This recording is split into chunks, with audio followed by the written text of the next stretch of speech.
gods of Olympus have abandoned me.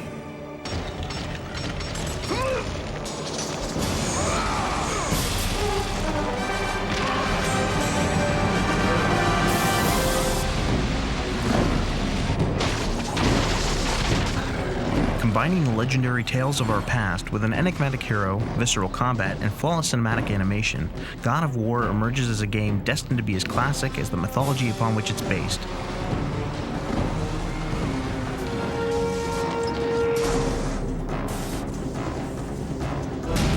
When you first pick up the controller, you're instantly in the game, and it's very easy to understand how to play. But the more you explore and the more you start to learn the combat system, the deeper it becomes. It really rewards you for trying out different things, finding out what your style of how you want to finish the game or beat this particular enemy is. To me, the system in God of War is much more organic. You can like, go into this like lightning bolt super move, and the guy's just getting rocked completely, and sort of chaining all those things together is something that hasn't come out in any games yet, but I think we really nailed it in God of War. In their quest to create some truly dynamic animation, the creative team found themselves experimenting with all sorts of innovative techniques to create the game's landmark visuals. That's the feeling we want to achieve, is that the controller kind of just melts away and you're just taking part in what's happening on screen. We work with a very talented group of animators. You know, you can't just describe something in words, you know, when you're talking about the way some of these moves should work. So you definitely get up and you act stuff out, and I've had more than one embarrassing situation where I've been in the middle of a meeting and I'll get up and have to demonstrate, oh, he'll be like this, and I end up on the floor and I'm laying all prone on the ground. It gets very physical.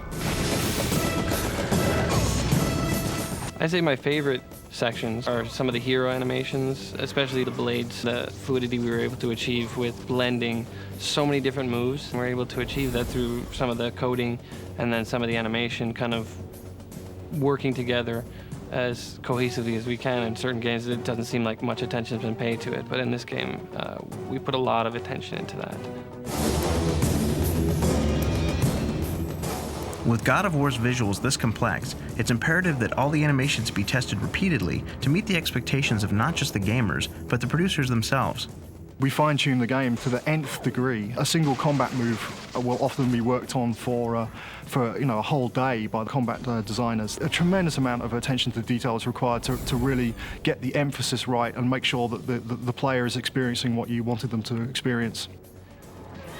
With gameplay this epic, the creative team worked especially hard in giving the game a grandiose feel that would appease the very gods upon which it is based. So we spent a lot of time working on a really good camera system that allows very kind of cinematic camera shots. You know, you can have a traveling camera follow the character along a corridor, and it can do anything that you could do in film to feel like it's raining. We spent a lot of time working out how to make a rain effect that was really convincing as a rain effect. You walk into a desert, we wanted to get a kind of a desert sandstorm feel. In coming up with a way to match the game's legendary story with its visual style, two types of animation were fused together to immerse the player into the game.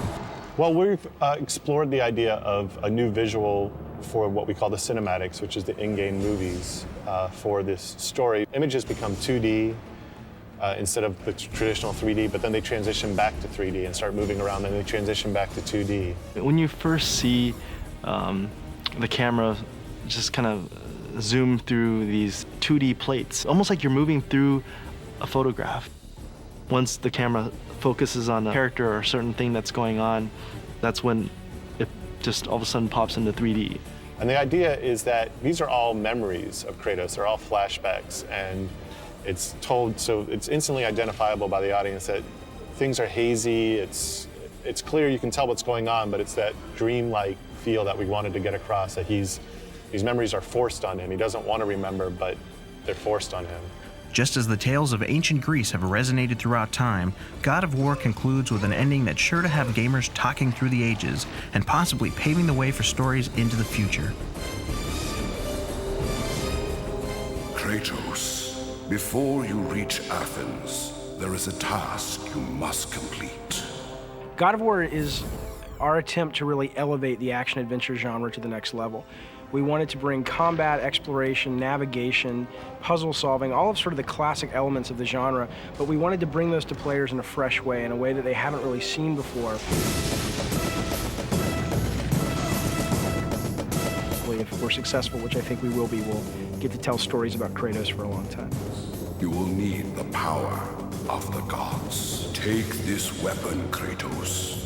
Take this power and use it to defeat your enemies. The gods sent me to destroy you.